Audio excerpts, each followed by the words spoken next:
Hello everyone, today I'm gonna show you Samsung Galaxy S25 Ultra how to use voice typing.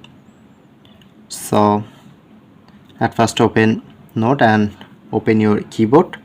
So look here, not showing it to voice typing option. So at first need to enable.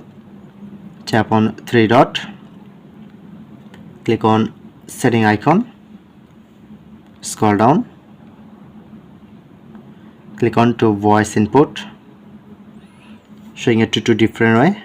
If you want to select Samsung voice input or Google voice typing, I'm recommend you just select voice Google voice typing and select, go back, and now successfully enable this, showing it to microphone. Just press on hello, okay.